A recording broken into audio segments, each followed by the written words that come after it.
Hello, everyone. Welcome to the Diamond Mine. Danny Diamond here. Cheers to you. Got a cup of coffee. Got myself a nice cold adult soda pop. Very, very excited to kick off our Listomania today. This is going to be a top 10 list.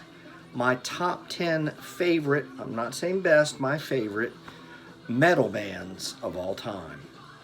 So, a few things. Going to go ahead and address that.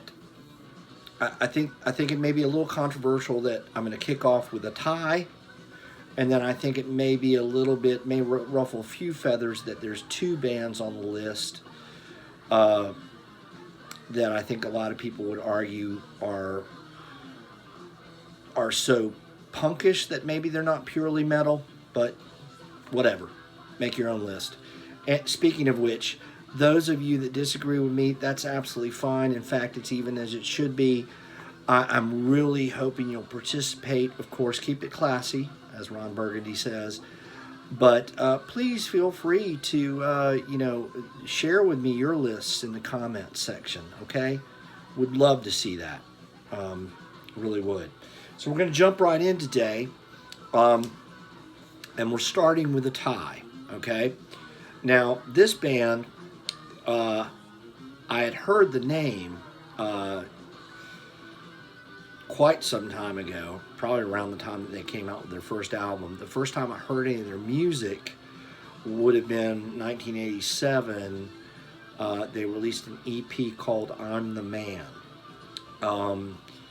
And I've liked their stuff for years, but I didn't really up my game as a big fan of this band until 2011 and the release of what is by far their best album in my mind, and certainly a candidate for one of my top 10 favorite metal albums ever, maybe top 5, just a masterpiece of a record. So, kicking things off, it's Anthrax. And so the album that really turned me into a fan was Worship Music. And I owe a lot of that to that metal show because Eddie Trunk had, I want to say it was Scott Ian on as a guest, and they were talking about the Worship Music album, and Eddie was just raving about it, and it got me interested, and I checked it out, and I've just been hooked on the album ever since. The follow-up album is brilliant too, and it's really kind of made me go back and listen to the past items from the catalog with new ears. So, love Anthrax, the band.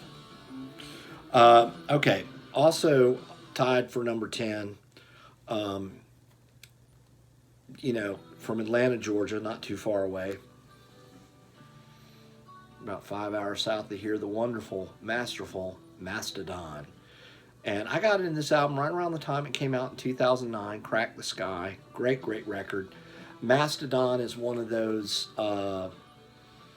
bands, it's almost like a heavy metal Styx or Eagles, in that you've got not one, not two, but three very capable lead vocalists within a four-piece band.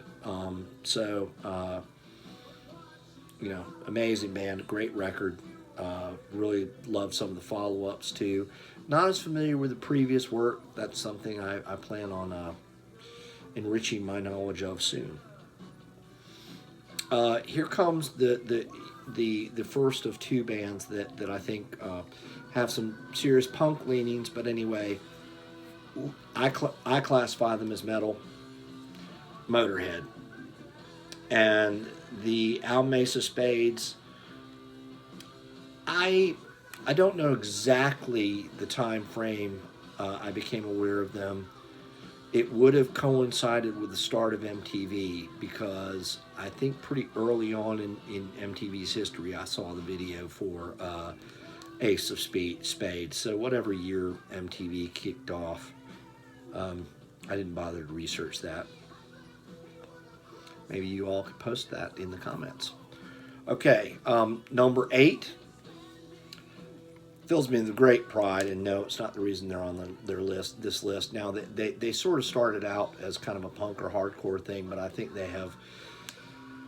To me, they're almost an American Sabbath. North Carolina's own Corrosion of Conformity got into them when this album came out in 1994. The album's Deliverance, unbelievable metal classic, Albatross.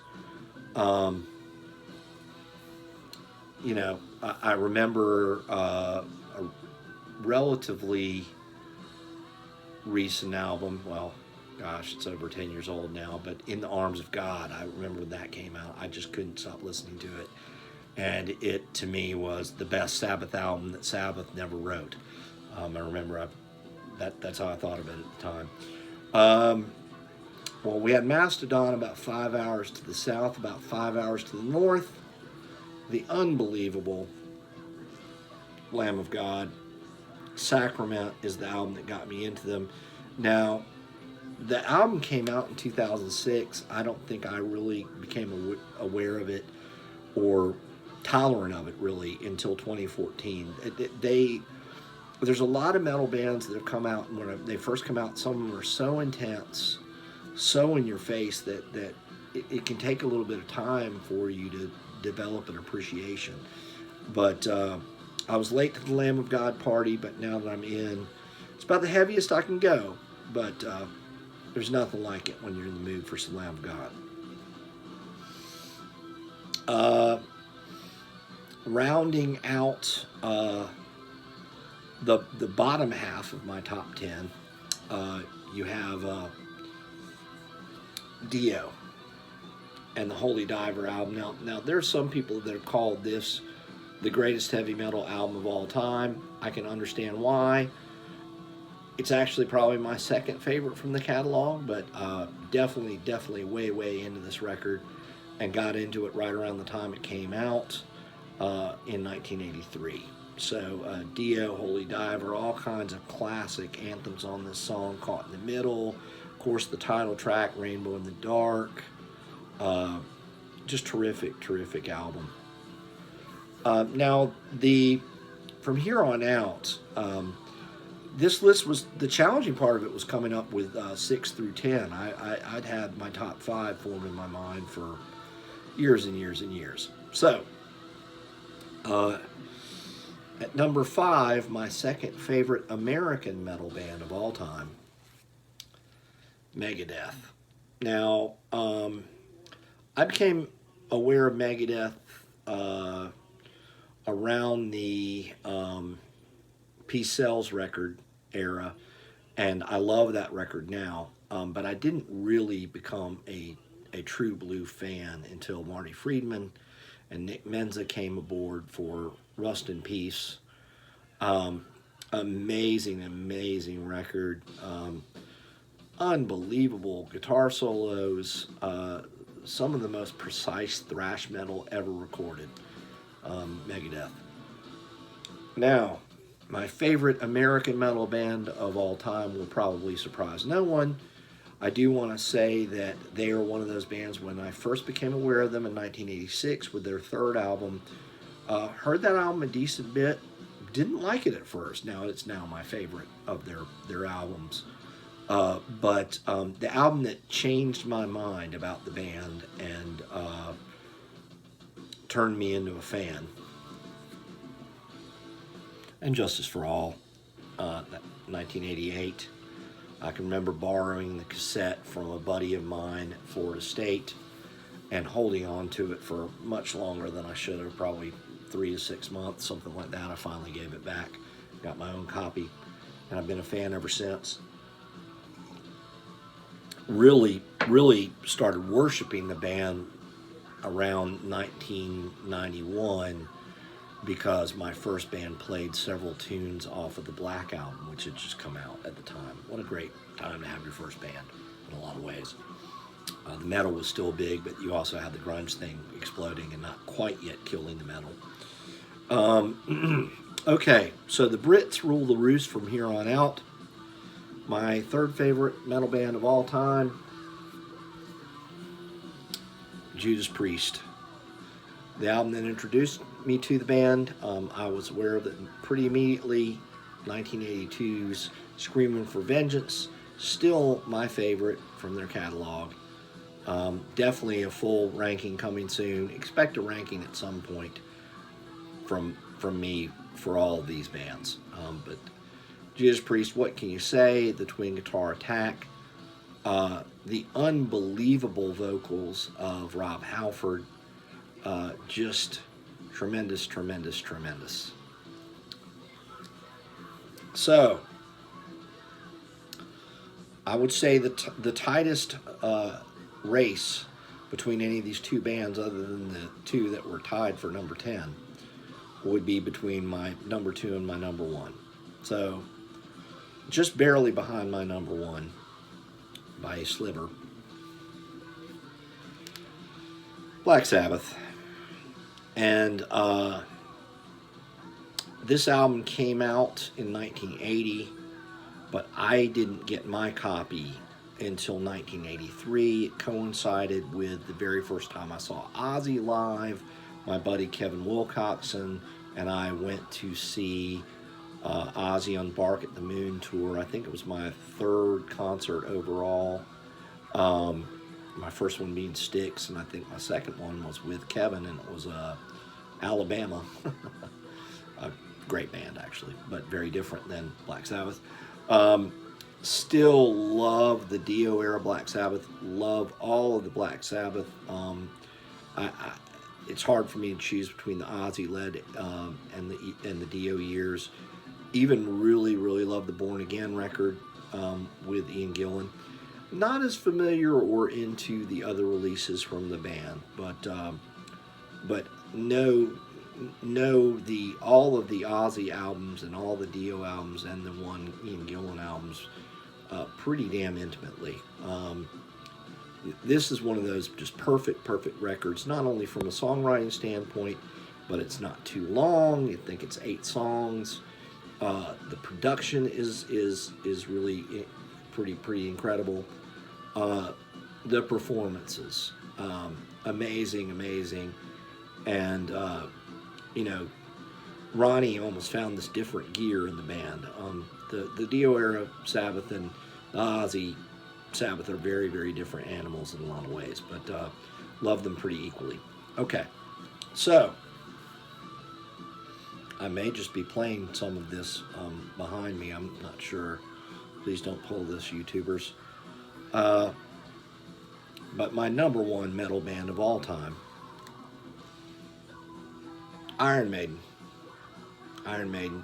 And the album that got me into the band, 1982's The Number of the Beast. Was aware of this around the time of release. My buddy Kevin Wilcoxon had it, and I can remember exploring various substances, and he had a record player that was linked up to a Christmas light display that he had all tangled behind almost this mesh wall piece, and the different colored lights were synchronized to different bands of the EQ, and we would sit in there with lights out and listen to Number of the Beast, and wow, what a journey.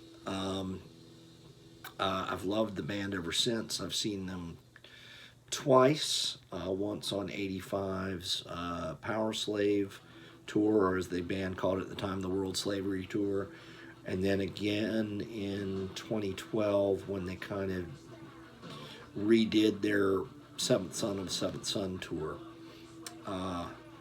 Just an amazing band. Maybe the best twin guitar work ever. Yes, I know they're a 3-guitar band now, and Janik has his benefits, but I think as a guitar team, I'm really going to give most of the credit to Dave and Adrian. Bruce Dickinson, I think, is one of the finest vocalists in metal history. Paul Di'Anno, their original singer, also incredible in his own right. A very different flavor than Bruce. Not as into the Blaze Bayley years, but also not that familiar with him. Probably need to go back and revisit those albums. rankings, as I say, of all these bands. I've been working on a maiden ranking. I'm a little stuck in the latter part of the catalog. It's a massive, massive catalog. They've been pretty prolific over the years. But that about does it. I want to just say thanks for watching. Please take a moment to subscribe if you haven't already. Please be well, enjoy life, and come back to the mine soon and often. Cheers.